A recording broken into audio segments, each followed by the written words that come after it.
오늘 우리에게 주시는 하나님의 말씀은 누가복음 15장 31절에서 32절입니다.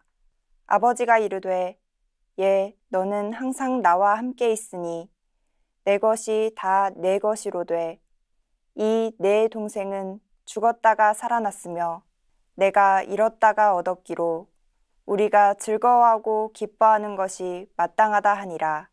이는 살아계신 하나님의 말씀입니다. 아멘. 오늘 말씀의 제목은 전지적 하나님 시점이라는 제목입니다. 요즘 많이 유행하는 전지적이라고 하는 말들이 나와 있죠. 하나님의 관점에서 우리들이 한번 볼 필요가 있겠다. 오늘은 특별히 국내 사역에 대한, 우리들의 사명에 대한 말씀이기도 한데, 오늘 하나님의 관점으로 우리들의 사역을 다시 한번 보는 것, 그래서 하나님의 마음으로 우리들이 바뀌어가는 그런 관계를 여러분들과 함께 나누어 보려고 합니다. 계속해서 여러분들에게 드리는 말씀입니다. 예배를 통해서도 그렇고 여러 가지를 통해서 우리들이 종교적 행동으로, 종교적 행위가 아니라 우리들이 어떻게 하나님과의 관계 속에서 예배할 수 있고 하나님과의 관계 속에서 우리들이 이렇게 사역을 할 수 있는가, 그런 고민들을 계속해서 나누고 있습니다. 우리가 성전 안에 모여 예배를 드리고 이 모여진 사람들이 무언가 여러 가지 일들을 합니다. 근데 우리들에게 그런 의문이 드는 거죠. 정말 이것들이 하나님의 마음에 합한 것인가? 하나님이 기뻐하시는 것인가? 두려운 겁니다. 우리가 하고 있는 이런 예배의 행위들, 우리들이 하고 있는 이 열심이 하나님의 마음과 같지 않다면, 하나님이 기뻐하시지 않는다면 우리들은 참 불행한 사람이 될 수도 있겠다는 거죠. 오늘 본문 말씀의 두 절을 여러분들이 보았는데, 오늘 말씀 가운데 제가 다루려고 하는 단어는 딱 한 가지입니다. 함께라는 말입니다. 이렇게 나오고 있죠. 너는 항상 나와 함께 있으니 내 것이 다 내 것이로되. 너는 항상 나와 함께 있으니. 아버지는 함께 있겠다고 이야기를 하는데 자식은 함께 있다고 하는 것을 느끼지 못했던 것 같아요. 누가복음 15장은 우리가 잘 아는 돌아온 탕자의 비유입니다. 이번 시리즈를 통해서 굉장히 많이 등장하는 이 본문의 말씀이기도 하죠. 작은 아들의 타락은 무엇일까요? 아버지와 함께하지 못하고 아버지를 떠나간 것이 타락이었습니다. 큰 아들의 문제는 무엇인가요? 아버지와 함께 그 집에 살았으나 아버지와 함께하지 못한 것, 그것이 그 아들의 문제입니다. 오늘 이 예배 가운데 우리들이 적용해보면, 우리들이 하나님 앞에 예배하고 있지만 우리들이 함께 있지 못한다고 한다면 이 예배와 사역은 우리들에게 또 하나의 종교적 의무일 수도 있다는 거예요. 제가 종교적 의무로 설교를 하고 있고 오늘 여러분들이 종교적 의무로 예배를 드리고 있다고 한다면 하나님께서 동일한 마음으로 안타까워하실 것 같아요. 이 작은 아들과 큰 아들의 문제는 뭐였냐면, 하나님과 함께 있는 것에 대한 기쁨이 아니라 그들이 가지고 있었던 관심에 대한 문제였어요. 돈, 쾌락, 명예, 보상과 같은 거죠. 근데 아버지는 끊임없이 이야기합니다. 얘야, 나는 너희와 함께 하고 싶다. 근데 아들은 아버지와 다른 마음을 가지고 있는 거죠. 오늘 전지적 하나님의 시점이라고 하는 말씀, 그리고 다음 주부터 우리들이 변화산 새벽 기도회를 시작합니다.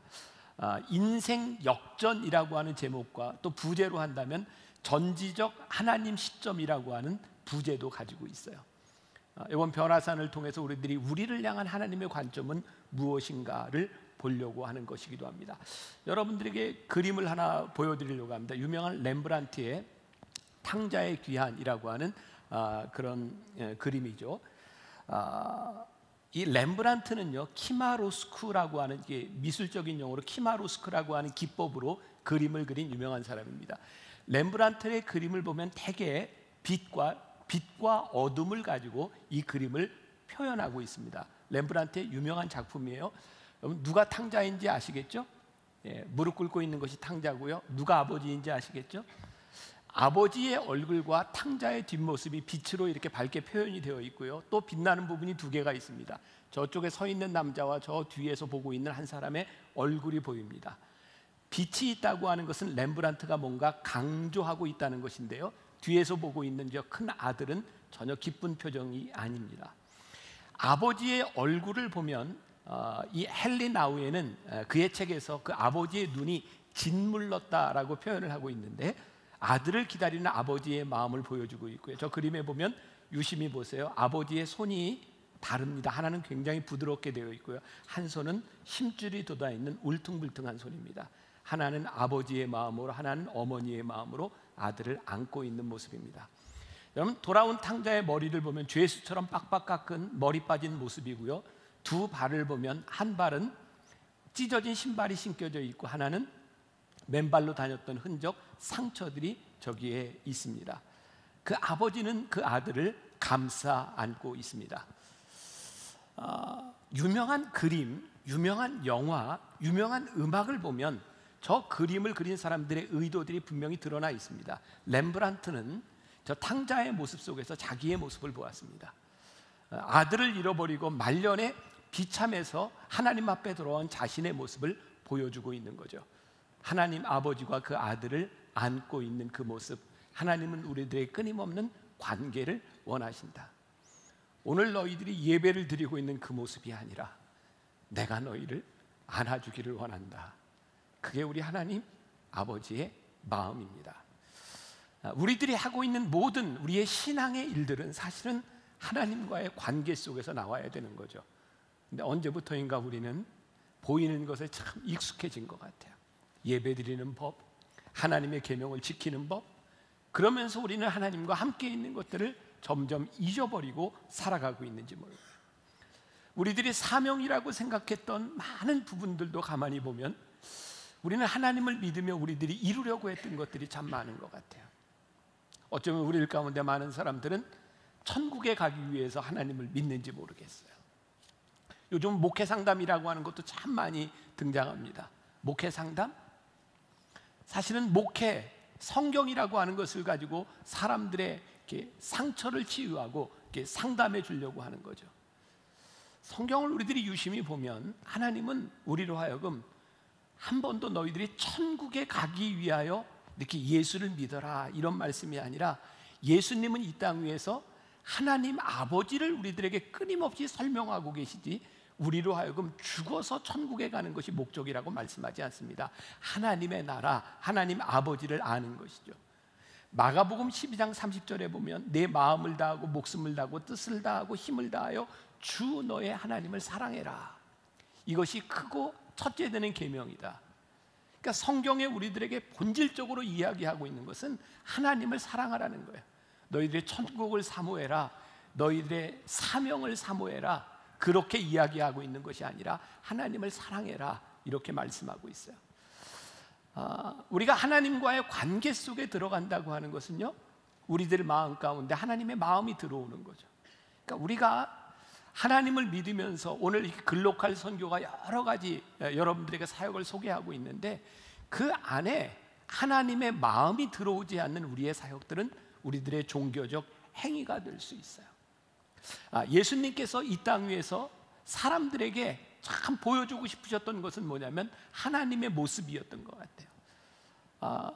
하나님이 누구입니까? 이렇게 묻는 물음에 대하여 예수님은 나를 본 자는 아버지를 보았다 이렇게 말씀하고 있거든요.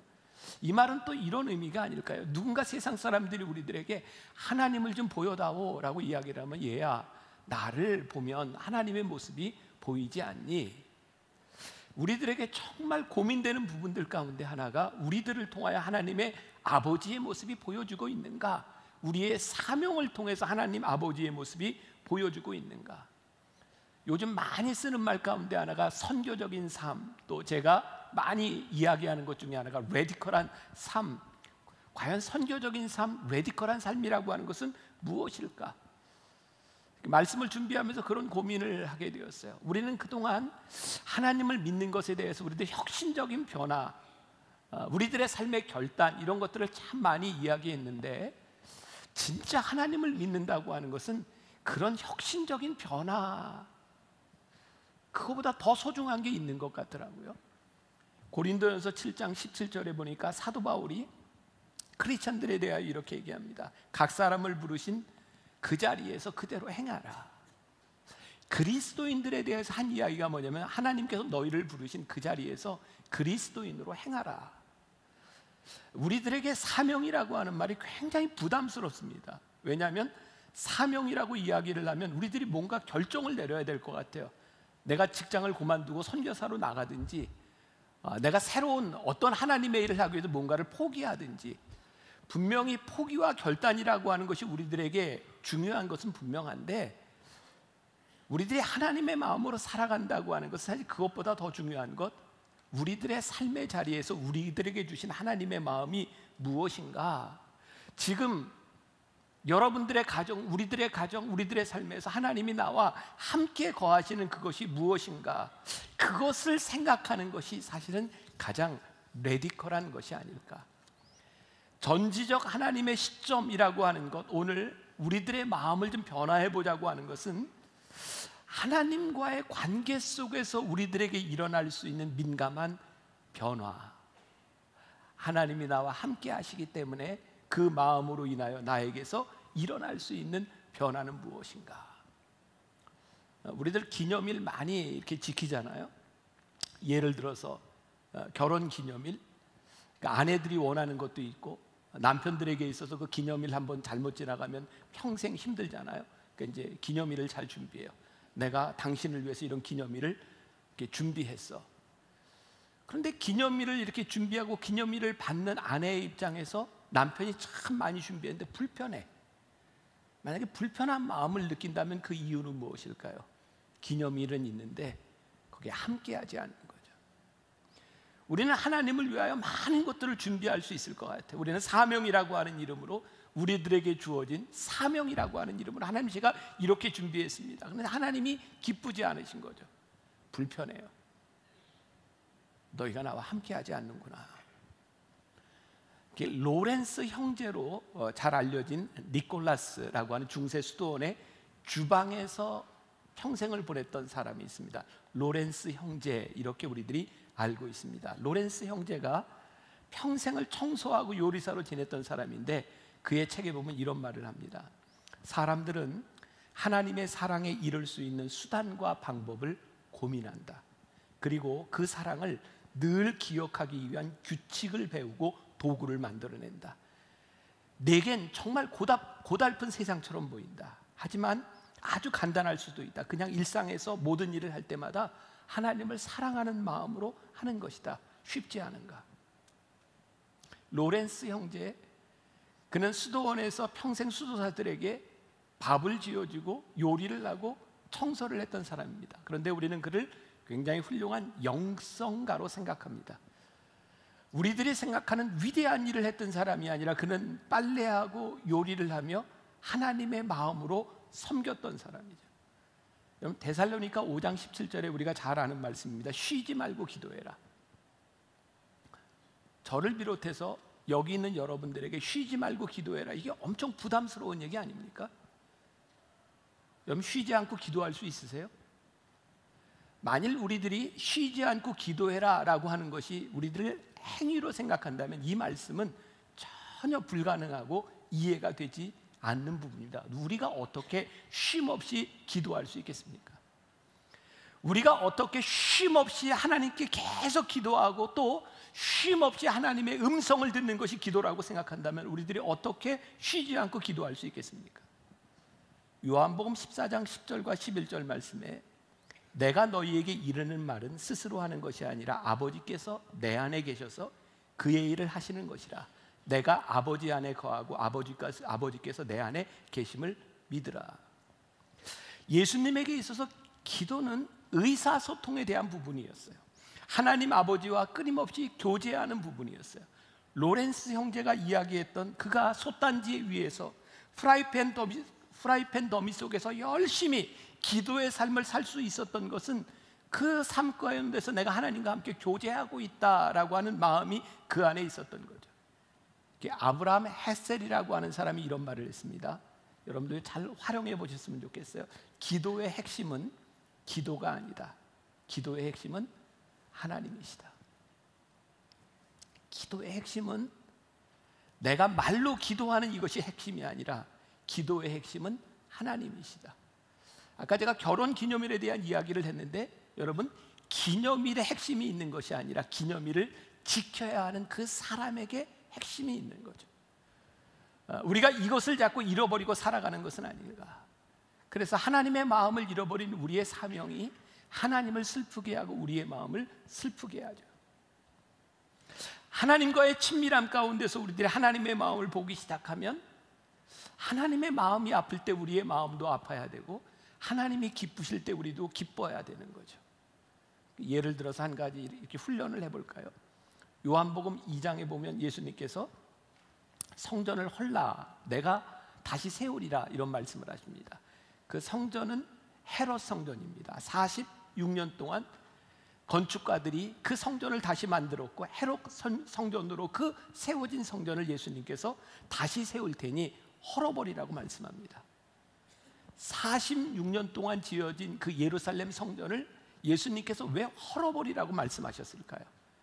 요한복음 2장은 예수님께서 채찍을 들고 성전을 정화하셨던 그 예루살렘 성전입니다. 46년 동안 지어졌던 그 성전에 하나님의 영광이 떠났습니다. 하나님의 마음이 있지 않았습니다. 예수님께서 그 성전을 헐어버리라고 말씀하십니다. 제가 이번에 유럽에서 어떤 성당, 유명한 성당을 가보게 되었고요. 저는 주일날 인터넷으로 미디어 성도가 돼서 예배를 드리고 또 그 성당에 가서 미사에도 제가 들어가 보았어요. 제 마음이요, 그 큰 성당, 세계에서 몇 번째 간다고 하는 그 성당에 그냥 제 느낌입니다. 미사를 드리는데 정말 하나님의 마음이 없더라고요. 관광객들이 들어와서 그 미사를 드리는 그 모습,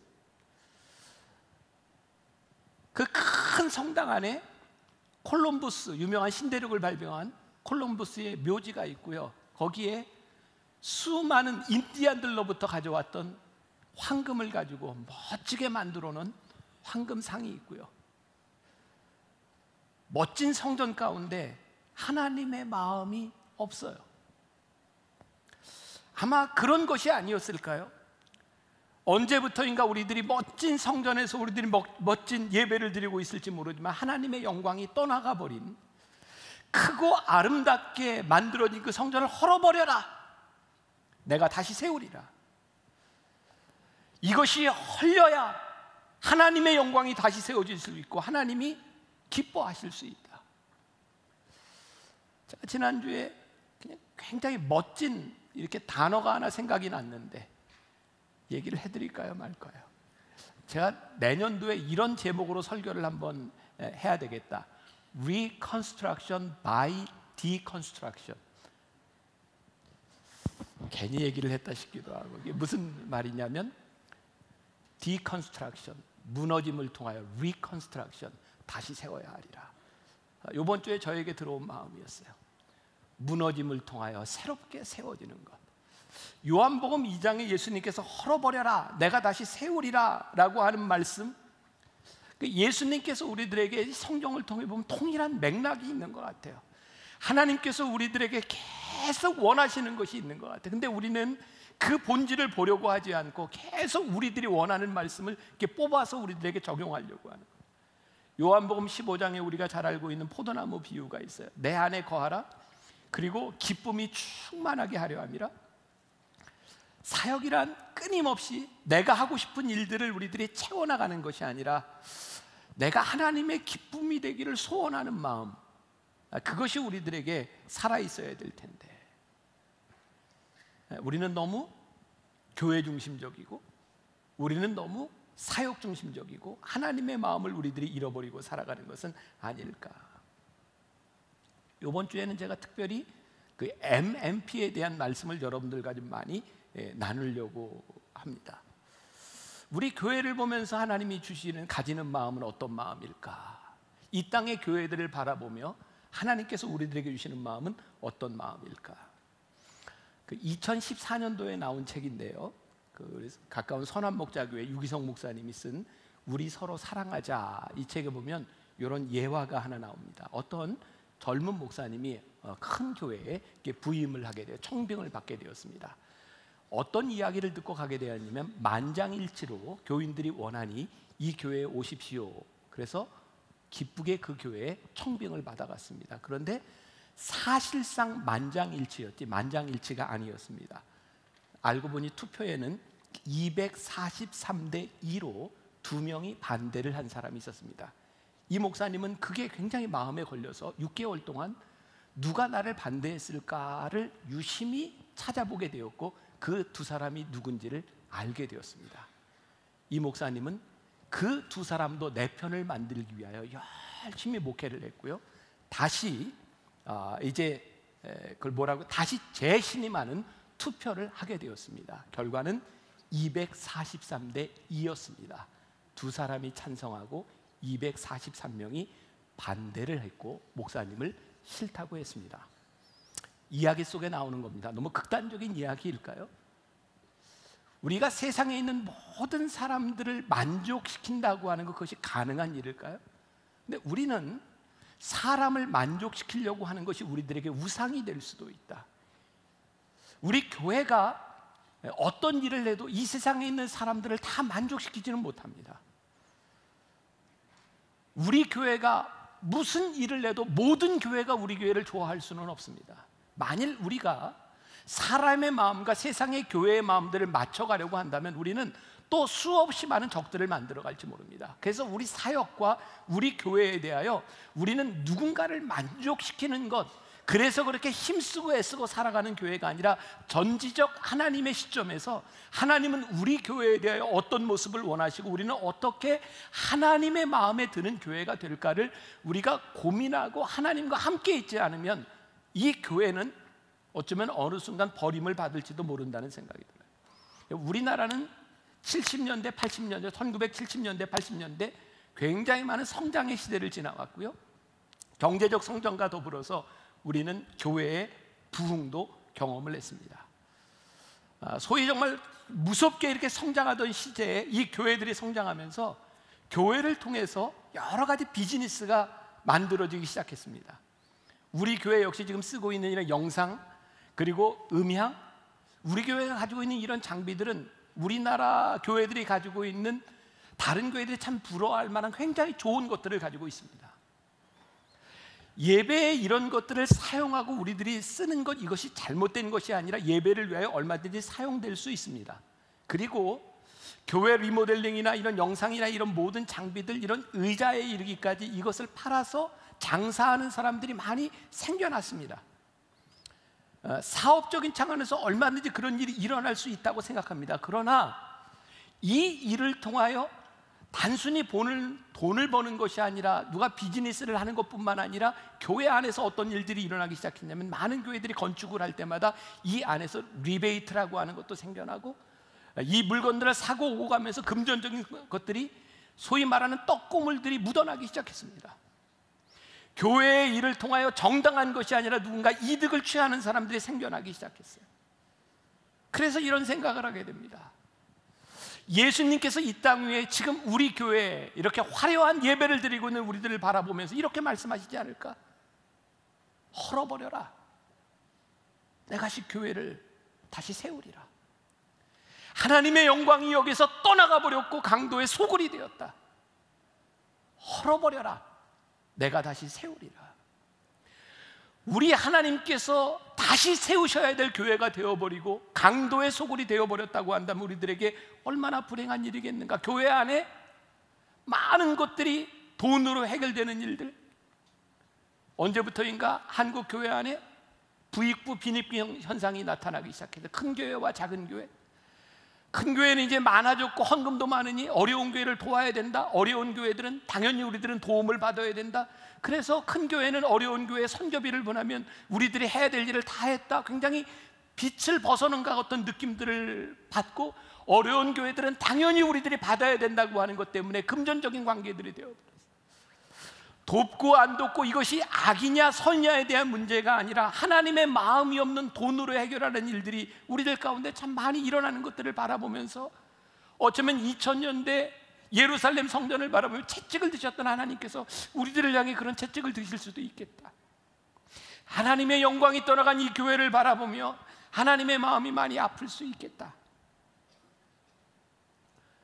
우리들 주변에 교회가 많이 세워지면 세워질수록 하나님의 영광이 점점 더 떠나가고 있다면,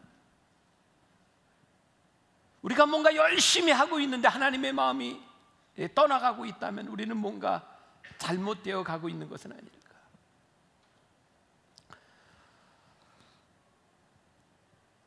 우리 우리 교인들의 모습을 보세요. 왜 많은 사람들이 만나 교회로 올까요?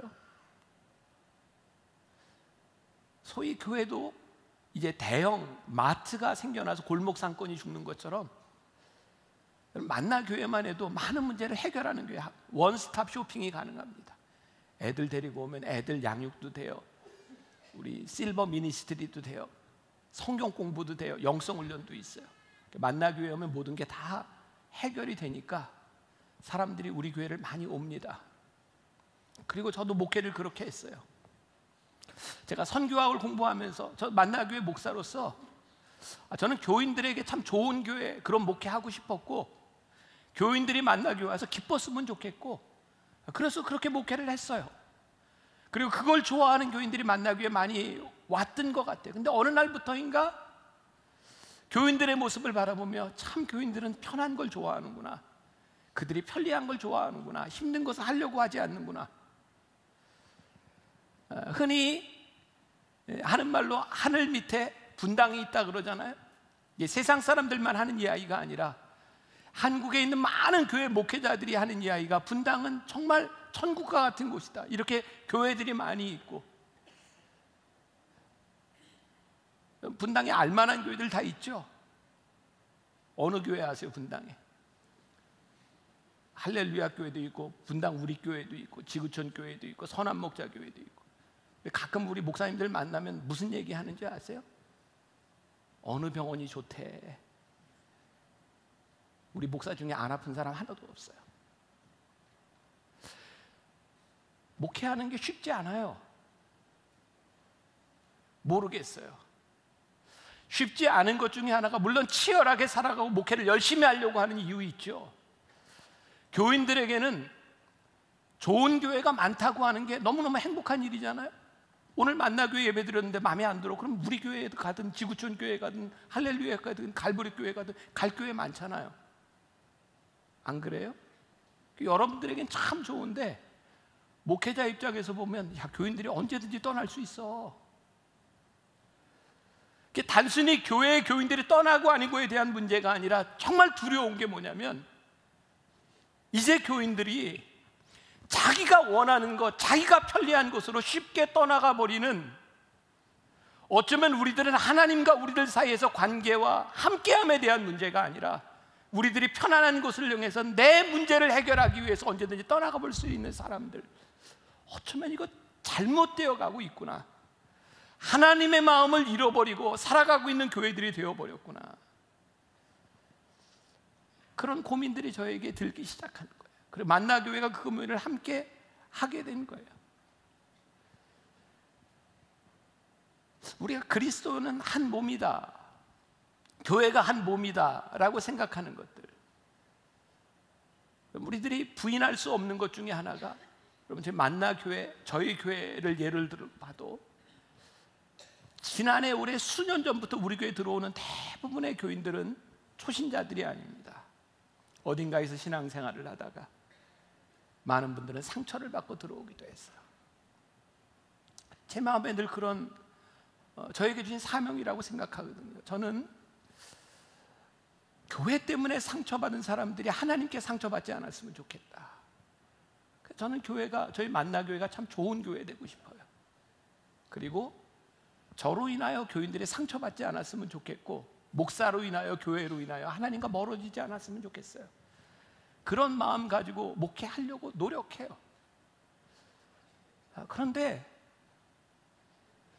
여러분들이 어떻게든 여기에 모였던, 우리들을 이 자리에 모이게 했던 우리들의 신앙의 어머니, 우리들의 신앙의 모태가 되었던 교회, 그 교회가 어딘지 모르지만 그 교회들을 향한 하나님의 마음은 어떤 마음일까? 우리가 그냥 선교비 보내주고 그렇게 하는 것이 우리들에게 옳은 일일까?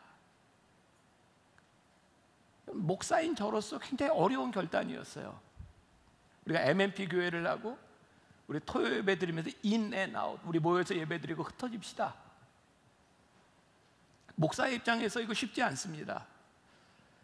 저도 제가 설교하고 제가 예배 드리는 우리 교회 교인들이 차고 넘치면 저에게 얼마나 명예스러운 일이겠습니까? 근데 어느 날 하나님께서 저에게 주셨던 마음이야. 네 욕심만 버리면 할 일이 참 많다. 우리 교인들이 여기에서만 헌금하고 끝나는 것이 아니고 여기서만 예배드리고 끝나는 것이 아니라 하나님의 마음이 기뻐하시는 곳에 이렇게 이제 움직여질 수 있다면 너부터 내 욕심을 내려놓으면 내가 할 일이 참 많다. 그래서 인 앤 아웃을 시작한 거예요. 우리 토요일 날 한번 예배 드리고, 그것도 우리 교인들에 대한 정체성에 대한 문제, 여러분들이 또 예배 드리고 있는 하나의 공동체로서의 있는 모습, 그것들을 우리들이 유지하면서 해야 되니까, 그래 우리 한번 토요일 날 예배 드리고 주일 날 우리가 한번 흩어져서 한번 해봅시다. 다른 교회 가서 우리들 섬겨주고. 여러분, 제가 진짜 제일 힘든 거 뭔지 아세요? 제가 이렇게 말하죠. 여러분들 어려운 교회 가서 도와주세요. 여러분들 그 교회 잘 섬겨주세요. 근데 어느 날 어떤 교인이 와서 저에게, 목사님 저 그 교회 갈게요, 가서 열심히 섬길게요. 그러면 굉장히 서운해요. 진짜 서운해요. 너는 안 갈 줄 알았어. 그래도 진짜 좋은 교인이 가서 섬긴다 그러면 저 참 많이 힘듭니다. 나의 힘든 것과 하나님의 마음이 기쁜 것 가운데 내가 이것만 내려놓을 수 있으면 하나님 기뻐하시는 일들이 우리 가운데서 일어날 수 있다. 여러분들 옛날 제 시대도 아니죠. 6.25 이후에 자녀 교육을 다 이렇게 시킬 수 없었던 시기에 대개 장남이나 장녀나, 아니 그 중에 딱 자식 중에 공부 잘하는 자식 하나 공부시켜서 뭐 하나 만들고 다른 형제자매들 다 이렇게 희생했던 적 있잖아요. 참 어려웠던 때 우리 식구 하나 잘된 것 때문에 가족을 책임지게 했던, 저희 그런 생각이 들더라고요. 여러분들 만나교회 지금 대한민국 교회 중에 몇 개 안 되는 교회 중에 하나입니다. 왜 하나님께서 만나교회를 세워주셨을까요? 하나님께서 왜 우리를 보내셔서 이곳에서 믿음의 공동체를 이루게 하셨을까요? 너 하나를 세움으로 인하여 내가 책임질 사람들이 참 많다. 우리들이 모든 것을 책임질 수 없지만 우리들에게 주어진 사명에 관한 한 우리는 그래도 책임적인 사람이 될 수 있다. 그래서 참 우리 힘들지만 한번 나가보자는 거예요. 그래서 제가 무책임하게 여러분들 아무데나 나가라 이런 것이 아니라, 지금 우리 거의 작업이 끝났어요. 리스트 작업이. 우리 주변에 있는 작은 교회들 여러분들이 가서 한번 예배 드려주고 같이 함께 해주고 하나님의 마음으로 좀 보듬어주고 할 수 있는 일들. 저는 제가 굉장히 세속적인 꿈인가요? 저 토요일 날 지금 주일 10시나 12시 예배만큼 이 자리에 사람들이 좀 모였으면 좋겠어요. 왜? 그 사람들이 토요일 날 예배 드리고 주일 날들은 이렇게 좀 갔으면 좋겠어요. 제가 그런 캠페인까지 하잖아요. 한 달에 한 번 주일 예배 안 나오기 운동. 제가 그냥 괜히 하는 말이 아니에요. 우리 교회와 우리의 사명에 대해서 하나님이 주시는 마음이 무엇일까? 두 아들의 문제가 무엇이었는가? 한 아들은요, 그가 하고 싶은 것을 하기 위해서 아버지를 떠나갔고요. 또 한 아들은요, 아버지와 함께 살고 있으면서 그가 함께 살고 있다고 생각하지 않고 아버지의 마음을 모르니 아버지와 함께 살고 있으나 아버지가 그 아들을 보면서 아팠던 거예요. 아버지의 뜻, 사명, 우리가 어떻게 아버지와 함께 하는가, 이것이 오늘 우리들에게 주시는 가장 큰 도전에 대한 부분이 아닐까. 헨리 나우엔이 처음에 보여드렸던 그 렘브란트의 그림, 탕자의 귀환이라고 하는 그 그림을 가지고 이렇게 책을 쓰면서 그 그림이 크리스찬들에게 더 많이 알려지게 되었고요. 이 헨리 나우엔이라고 하는 이 영성신학자가 유명한 이야기를 하나 한 게 있어요. 이 고개사에 대한 이야기. 여러분들 공중 서커스 있잖아요. 가장 화려한 게 뭐냐면 공중제비를 도는 사람입니다. 근데 공중제비를 도는 사람이 그 화려한 기술을 이렇게 보일 수 있는 이유는 딱 한 가지랍니다. 저기 매달려 있는 사람이 내 손을 잡아주려는 확신, 그것 때문에 공중에 날아가서 공중제비를 돕니다. 내 손을 잡아주리라고 하는 확신이 없으면 절대로 돌지 못합니다. 헨리 나우엔은 우리들에게 이렇게 얘기합니다. 우리들의 사역, 우리들의 사명, 제일 중요한 게 뭔지 압니까? 우리를 붙잡아 주시는 하나님의 손이 있다는 것을 믿기 때문에 우리들이 할 수 있는 겁니다. 하나님께서 우리 교회를 부르셔서 우리를 사명자로 부르셔서 하는 모든 일들이요, 우리가 가지고 있는 재주를 가지고 넘고 우리들이 가지고 있는 기술을 발휘하고 그것이 중요한 것이 아니라 우리를 붙잡아 주시는 하나님의 손이 있음을 믿기 때문에 그 손을 붙잡고 우리들이 할 수 있는 일인 거예요. 제가 이런 마음을 가지면서 별로 겁나지를 않더라고요. 이렇게 솔직한 고백을 하나 할까요? 저에게 제일 큰 두려움이 뭐였는지 아세요? 어느 시점이 되면 만나교회도 성장이 끝날 텐데, 제가 만나교회 다니면 지 15년 됐는데 15년 동안 계속 성장해 가고 있습니다. 근데 그런 두려움이 자꾸 찾아오는 거예요. 어느 날 성장이 끝나면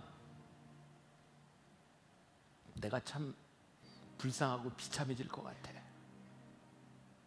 나 스스로를 못 견딜 것 같더라고요. 그래서 성장이 끝나기 전에 은퇴해야지, 늘 그런 생각에 성장이 끝나기 전에. 근데 왜 두려웠어요.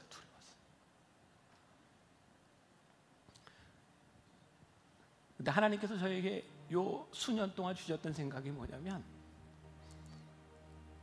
성장보다 더 중요한 게 있더라고요. 하나님이 쓰시는 거예요. 그래서 우리 교회, 만나 교회를 하나님이 쓰실 수 있도록 이렇게 내어드려야 되겠다. 그리고 우리들이 줄어들고 우리들의 자원이 없어지는 것에 대해서 그렇게 두려워하지 말아야 되겠다. 왜? 하나님이 우리를 부르신 이유는 우리를 쓰시기 위해서니까. 이렇게 말을 하면서도 저 굉장히 힘들 거예요, 제가. 왜? 저도 지금까지 이렇게 성장하는 목회만 해왔으니까.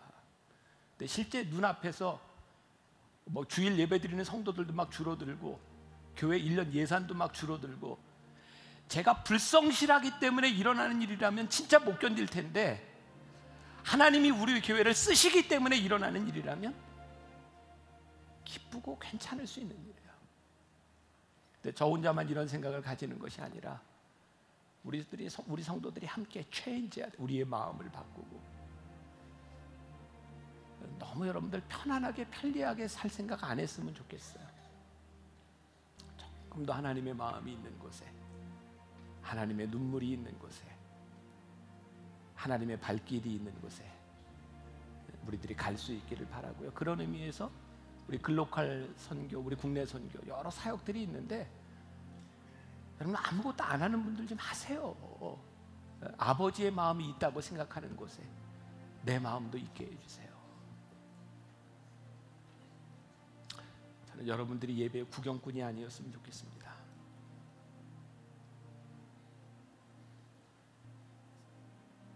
교회를 방문하는 사람들이 아니라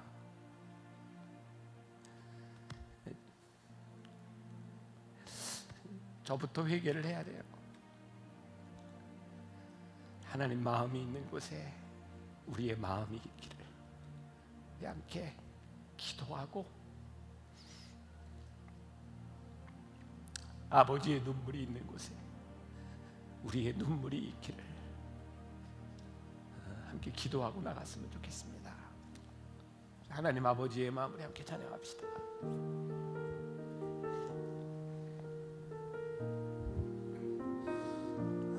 아버지, 당신의 마음이 있는 곳에 나의 마음이 있기를 원해요. 아버지, 당신의 눈물이 고인 곳에 나의 눈물이 고이길 원해요. 아버지, 당신이 바라보는 영혼에게 나의 두 눈이 향하길 원해요. 아버지, 당신이 울고 있는 어두운 땅에 나의 두 발이 향하길 원해요. 나의 마음이 아버지의 마음 알아. 내 모든 뜻 아버지의 뜻이 될 수 있기를. 나의 온 몸이 아버지의 마음 알아. 내 모든 삶 당신의 삶 되기를. 아버지 당신의 마음, 아버지 당신의 마음이 있는 곳에 아버지 나의 하나님의 마음이 세계의 마음이 있기를 원해요. 아버지 당신의 눈물이 고인 곳에 나의 눈물이 고이길 아버지 하나님, 아버지 당신이 바라보는 영혼에게 나의 두 눈이 향하길 원해요. 아버지 주님 우리들에게 아버지 하나님의 당신이 울고 있는 아버지 어두운 하나님의 땅에 나의 두 발이 향하길 원해요. 나의 마음이 아버지의 마음 알아. 내 모든 뜻 아버지 아버지의 하나님의 뜻이 될 수 있기를. 나의 온 몸이 아버지의 마음 알아. 내 모든 삶 당신의 삶 되기를. 나의 마음이 아버지의 마음 알아. 내 모든 뜻 아버지의 뜻이 될 수 있기를. 나의 온 몸이 아버지의 마음 알아. 내 모든 삶 당신의 삶 되기를. 나의 마음이 아버지의 마음 알아. 아버지 하나님, 하나님의 마음을 알수 아버지의 뜻이 될 수 아버지 하나님, 하나님 앞에 우리 나의 온 몸이 아버지의 마음 알아. 아버지 하나님, 내 하나님 모든 삶 당신의 삶 되기를. 아버지 하나님, 우리를 부르신 하나님 앞에 아버지 나의 마음이 아버지의 마음 알아.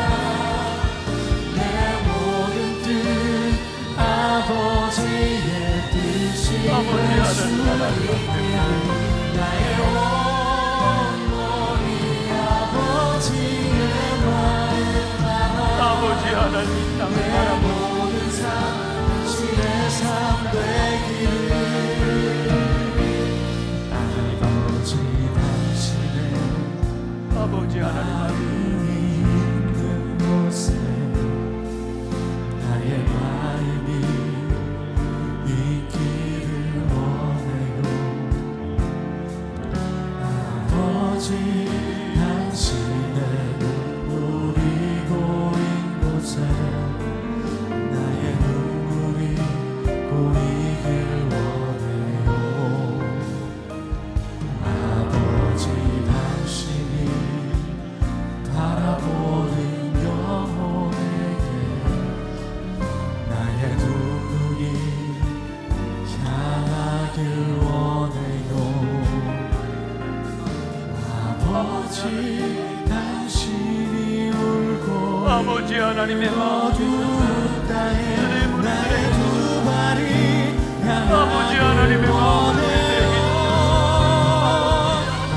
나의 아버지 하나님, 하나님의 말씀 아버지의 아버지 하나님, 하나님의 마음 앞에 우리 내 드리시 모든 삶 아버지 하나님의 마음 마음을 알아가시고 뜻이 될 수 있기를 나의 온몸이 아버지의 마음 알아 아버지 하나님 마음 알아 당신의 삶 아버지 하나님의 마음 알아가시고 나의 마음이 아버지의 마음 알아 내 모든 뜻 아버지의 뜻이 될 수 있기를 나의 온몸이 아버지의 마음 알아 내 모든 삶 당신의 삶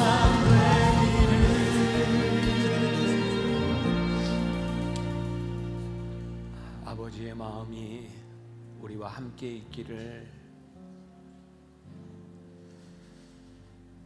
우리가 참 많은 예배를 드리고 참 많은 일들을 하는데 행여나 하나님의 마음을 떠나간 사람들은 아닌지, 이 땅 위에 만나교회를 세우시고 우리를 만나교회 교인으로 부르신 이유가 하나님의 마음을 아는 자로 살아가도록 우리를 부르셨는데, 우리는 내가 하고 싶은 일들, 내가 원하는 일들로 인하여 하나님의 마음을 떠나가 있지는 않은지, 오늘 우리들에게 하나님의 마음으로 보라고, 하나님의 마음으로 살아가라고 우리들에게 도전하셨는데, 하나님 말씀 붙들고 또 잘 승리하게 하시고 이 세상 사는 동안 하나님 마음 기쁘게 그렇게 살아가다가 기쁜 마음으로 하나님 만나볼 수 있는 귀한 믿음의 사람들, 하나님의 사람들 되게 하여 주옵소서. 이제 우리들의 명절을 맞이해서 우리 귀한 우리의 식구들, 사랑하는 사람들 만나게 될 터인데, 그곳에도 함께 하시는 하나님의 기쁨을 서로 고백하는 주의 백성들이 되게 하여 주옵소서. 오늘도 하나님 앞에 드려진 귀한 예물, 우리의 헌신들이 정말 하나님의 마음을 기쁘게 하는, 하나님 받으시는 영광스러운 일들이 되게 하여 주옵소서.